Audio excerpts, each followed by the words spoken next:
अस्सलामुअलैकुम दोस्तों, मैं हूं उमैस मुनीर। आप देख रहे हैं हमारा यूट्यूब चैनल। दोस्तों, जो गरजते हैं वो बरसते नहीं हैं, ये बात अब सच साबित हो चुकी है। एक लंबी गर्मा गर्मी के बाद अब भारत ने पाकिस्तान से कांटेक्ट किया है और अपने मौजूदा मौकिफ से पीछे हटने का जो फैसला है वो कर लिया है। खुशाइन खबर जो है वो मई की जंग के बाद सामने आ चुकी है। बुर्किना फासो, जो कि इब्राहिम ट्राओरे की वजह से जाना जाता है, उनका एक वफ्द पाकिस्तान आ चुका है। पाकिस्तान से अब कौन सा बड़ा मुतालबा किया गया है? क्या पाकिस्तान उनकी मदद करेगा या पाकिस्तान को उनकी मदद करनी चाहिए या फिर नहीं? इससे पाकिस्तान को क्या फायदा हासिल होगा? 3 सितंबर को चाइना के अंदर कौन सा तारीखी लम्हा आने वाला है जिसकी तैयारी इस वक्त हो रही है? बड़े बड़े अपने हथियार बाहर निकाल लिए गए हैं और ये कैसे पूरी दुनिया को डरा कर रख देंगे, दुनिया को दंग कर देंगे। आज की इस वीडियो में इस पर गुफ्तगू करेंगे, लेकिन आगे बढ़ने से पहले एक बहुत ही अहम तरीन डेवलपमेंट जो कि हमारे हमसाए से ही सामने आ रही है, और वो ये है कि अमेरिका ने, हजरत डोनाल्ड ट्रंप ने अपना एक चौकीदार इंडिया के ऊपर बिठाने का फैसला कर लिया है। और ये चौकीदार जो है वो हजरत डोनाल्ड ट्रंप का दायां हाथ समझा जाता था, उनका राइट हैंड समझा जाता था, लेकिन अब उसको इंडिया का सफीर तैनात किया जा रहा है। सिर्फ यही नहीं, इसके अलावा स्पेशल एनवॉय ब्राय साउथ एंड सेंट्रल एशिया भी उसको तैनात किया जाएगा।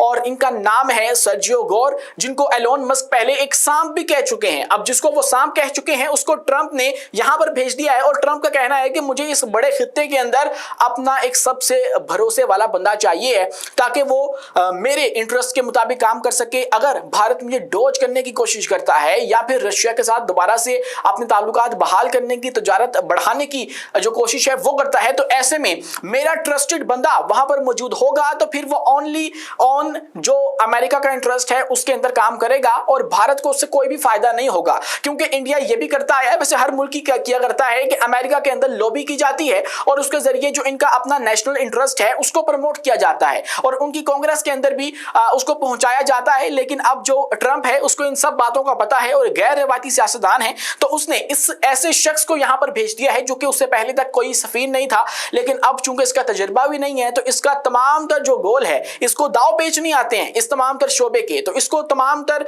जो इसका फोकस होगा वो इसी बात पे होगा कि अमेरिका क्या चाहता है, ट्रंप क्या चाहता है। तो इसमें भारत के लिए ये बहुत ज्यादा तशवीश की बात है कि ट्रंप ने इस बंदे को यहां पर भेज दिया है, खासकर ऐसे माहौल के अंदर जब रशिया के साथ उनकी तजारत के ऊपर अमेरिका बहुत ज्यादा नाराज है। 50% जो टैरिफ है वो आयद कर दिया गया है।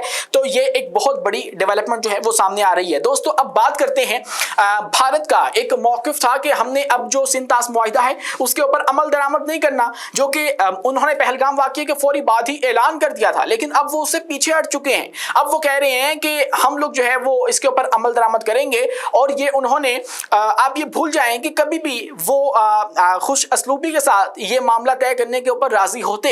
हुआ ये है कि आलमी अदालतों ने इनकी बात मानने से इनकार कर दिया। इन्होंने जो मौकिफ अपनाया अपने तौर पे कि पूरी दुनिया जो है वो मुआहिदे अब तोड़ती चली जा रही है, अब जो कॉन्ट्रैक्ट्स हैं, ये डील्स हैं, उनकी कोई वक़्त नहीं रह चुकी है। आप ईरान को देख लीजिए, अमेरिका को देख लीजिए, ये तमाम तर जो ममालिक हैं जो कि इस वक्त हालत जंग के अंदर हैं, वो अपने अपने जो कॉन्ट्रैक्ट्स हैं वो तोड़ रहे हैं। तो ऐसे में भारत ने सोचा कि हम लोग भी तोड़ देते हैं, कोई फर्क नहीं पड़ेगा। लेकिन हुआ क्या कि पाकिस्तान जो है वो आर्मी प्लेटफॉर्म्स के ऊपर चला गया। वहां से जब फैसले सामने आए कि भारत का ये जो फैसला है ये गैर कानूनी है और भारत ऐसा नहीं कर सकता है, तो उसके बाद फिर इनको अपना जो पुराना मौकिफ था जो कि इन्होंने गुस्से के अंदर अपनाया था उससे पीछे हटना पड़ा। और अब क्या हुआ है? अब ये हुआ है कि जम्मू के मुकाम के ऊपर एक सैलाब का अलर्ट जारी कर दिया गया है और उसकी इत्तला बाज़ाब्ता तौर पे हाई कमीशन इस्लामाबाद, जो कि भारतीय हाई कमीशन है, उसने दी है पाकिस्तान को। और ये मई के बाद पहला राब्ता है जो कि दोनों ममालिक की जानिब से जो है ऑफिशियली किया गया है। और ये खुशाइन खबर है क्योंकि at the end of the day ये दोनों ममालिक जो हैं वो सेम कल्चर शेयर करते हैं, रंग रूप इनका सेम है, बहुत सी बातें जो है मुश्तरका हैं।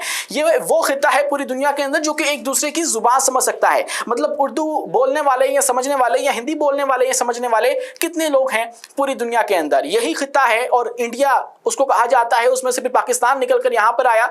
और सब कॉन्टिनेंट जब तकसीम हुआ तो उससे पहले तक तो ये सब लोग सेम थे, इनकी आपस में शादियां हो रखी हैं, इन्होंने अपने रिश्तेदारियां जो है वो आपस में कर रखी हैं। तो ये at the end of the day जाके कहीं ना कहीं हमें मिलना पड़ेगा। लेकिन कुछ जो तकरीब कार बीच में फैक्टर्स हैं जिसके अंदर इनकी अपनी सरकार सबसे बड़ी है, वो बहुत बड़ी रुकावट बन जाती है। तो लेकिन अब ये बहुत अच्छी डेवलपमेंट है जो कि भारत की जानिब से सामने आई है, एक अच्छा कदम है जो कि उठाया है, और ये मुस्तकबिल के अंदर हो सकता है कि इन दोनों ममालिक के दरमियान जो बर्फ है उसको पिघलाने के लिए इस्तेमाल किया जा सकेगा। दोस्तों, इसी के साथ बात की जाए तो 3 सितंबर को जो चाइना है उसके अंदर एक बहुत बड़ी परेड का अरेंज किया गया है। एक ऐसी परेड जो कि जापान के ऊपर जीतने के बाद, जापान से फतह हासिल करने के बाद चाइना उसकी खुशी के अंदर मना रहा है, और वर्ल्ड वार 2 की 80वीं सालगिरह के मौका के ऊपर मनाई जा रही है। और 2 सितंबर को जो वियतनाम है वहां पर यह परेड होगी, लेकिन चाइना ने 3 सितंबर को रखी है, और उसके लिए उन्होंने अपने बहुत से हथियार जो हैं वो निकाल लिए हैं। पहली दफा कुछ हथियार ऐसे निकाले हैं, और वैसे तो HQ-29 और दीगर जो दिफाई निजाम है वो भी घूमते फिरते नजर आ रहे हैं इस वक्त चाइना के अंदर। लेकिन जो एक मिसाइल अभी आज के रोज मुबैना तौर पे सामने आया है वो CJ-1000 है, और ये एक हाइपरसोनिक मिसाइल है और क्रूज मिसाइल है।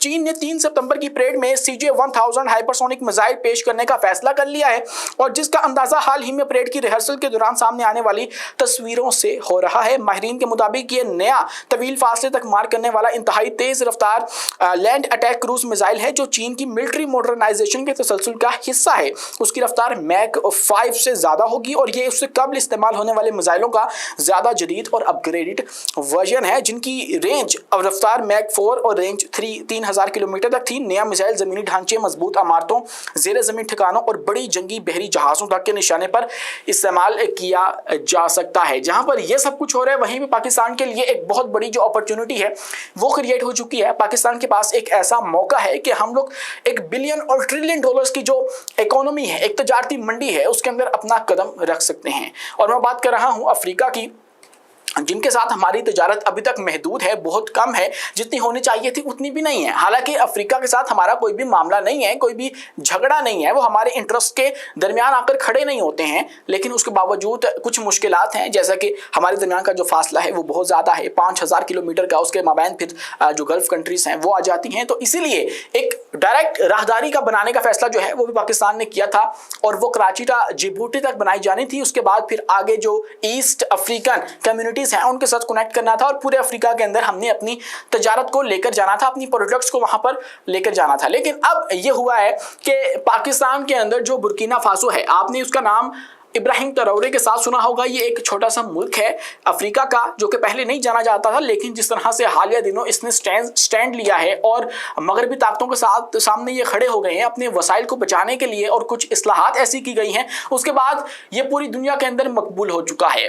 और अब उनका वफ्द पाकिस्तान आया, और पाकिस्तान आकर उन्होंने किया क्या है, और बकौल हमारे एक सीनियर जर्नलिस्ट मुशाहिद हुसैन साहब की जानिब से ये बात बताई गई कि ये जो बुर्किना फासो का एक वफ्द पाकिस्तान आया है, इसने आकर हमसे मशीनरी मांगी है कि आप लोग आकर जो है वो हमें मशीनरी प्रोवाइड करो, और हमारी जो ज़मीन है उसके नीचे से हम लोग भी मादनियात निकाल सकें। और इन्होंने आके जो वज़ीर बराए पेट्रोलियम है अली परवेज़ मलिक, उनके साथ मुलाकात की है, और उसके बाद ये बड़ी पेशरफ जो है वो सामने आ सकती है। अब पाकिस्तान को ऑब्वियसली इनकी मदद लाजमी करनी चाहिए, जितनी भी कैपेसिटी में होती है करनी चाहिए, क्योंकि अफ्रीका के अंदर बहुत ज़्यादा पोटेंशियल मौजूद है। मतलब आप देखिए कि 2-3 ममालिक हैं जिसके अंदर बुर्किना फासो भी है, गाना, माली वगैरह मिलकर दुनिया का 10% जो गोल्ड है वो प्रोड्यूस करते हैं। बहुत ज़्यादा उधर जो है वो गोल्ड की जो है वो कैपेसिटी मौजूद है, हम लोग उसको निकाल सकते हैं। उसके अलावा जो वहाँ पे रेयर अर्थ मिनरल्स हैं वो मौजूद हैं, वहाँ पे ऐसी मादनियात हैं जो कि मौजूदा एवियोनिक्स के अंदर इस्तेमाल होती हैं, हमारी जो इलेक्ट्रॉनिक व्हीकल्स हैं उनके अंदर इस्तेमाल होती हैं, हमारे जंगी तैयारों के अंदर इस्तेमाल होती हैं। तो वो अगर आ जाएं तो दुनिया तो उसके पीछे भाग रही है, अमेरिका भी उसके पीछे भाग रहा है, यूएस बहुत कोशिश करता है कि वो कहीं से रेयर अर्थ मिनरल्स जो है वो हासिल कर ले, जो कि चाइना के कब्जा कुदरत के अंदर है, और चाइना इसीलिए उनसे ज़्यादा सुपीरियर समझा जाता है बाज़ मामलात के अंदर के जो कुछ मर्जी आप लोग तैयार कर लो, रॉ मटेरियल जो है वो तो हमारे से ही आएगा। और अब चाइना जो है वो अफ्रीका से भी हासिल करता है, और सबसे बड़ा जो आप यूँ समझ लीजिए कि एक्सपोर्टर है अफ्रीका वो चाइना का ही है, और एक मेजर पार्ट जो है चाइना अफ्रीका का वो चाइना को एक्सपोर्ट करता है। क्या एक्सपोर्ट करता है? मादनियात, खाम माल जो है वो उनको देता है, और फिर चाइना उसके बदले में उनको मशीनरी देता है, उनको एम्पावर करता है कि आप लोग अपने जो वसाइल है वो खुद निकालो, क्योंकि माजी में जिस तरह से अफ्रीका का एक इमेज था उसको क्लियर करना बहुत ज़्यादा मुश्किल है। मतलब वो तो देखिए कि आज आज से 100 साल पहले तक भी गुलामी करते रहे हैं और वहाँ पे गुलाम बिका करते थे और बहुत कुछ। उनका नाम लेते ही जो सबसे पहली तस्वीर जहन में आती है वो गुलामी की आती है, एक गुलाम की आती है। लेकिन अब वो जंजीरें तोड़ रहे हैं और एक आज़ादी की, खुद मुख्तारी की नई लहर वहाँ पर दौड़ चुकी है और उसके अंदर जो इब्राहिम ट्राओरे हैं उनका नाम सर फहरिस्त आता है, जिसको देखकर बहुत से दीगर ममालिक जो हैं वो भी अब सर उठा रहे हैं और अमेरिका और फ्रांस और दीगर ममालिक के सामने खड़े हो रहे हैं। हमें भी उनके साथ अटैच होना चाहिए, उनकी मदद करनी चाहिए, एटलीस्ट वहाँ की जो बिजनेस अपॉर्चुनिटीज़ हैं उनको तो लाजमी अवेल करना चाहिए। आज के लिए इतना ही। अपने मेज़बान उमैस मुनीर को दीजिए इजाज़त, मिलते हैं अगली वीडियो में किसी नई मालूमात के साथ। शुक्रिया, अल्लाह हाफिज़।